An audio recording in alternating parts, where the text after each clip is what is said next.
আমাদের ভালোবাসা সবই যেন হয় মহান রবের জন্য।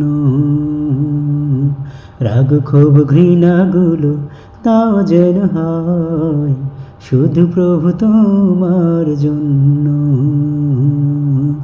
আমাদের ভালোবাসা সবই যেন হয় মহান রবের জন্য।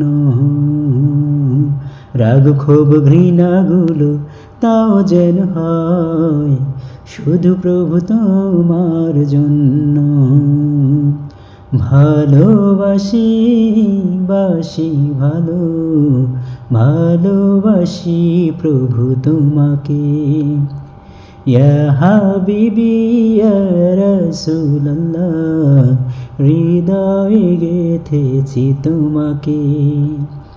মান আহাবা লিল্লাহ ওয়া আবগাদা লিল্লাহ ওয়া আতা লিল্লাহ ওয়া মান আলিল্লাহ ফাকাদ ইস্তাকমালাল ঈমান। মান আহাবা লিল্লাহ ওয়া আবগাদা লিল্লাহ ওয়া আতা লিল্লাহ ওয়া মান আলিল্লাহ ফাকাদ ইস্তাকমালাল ঈমান।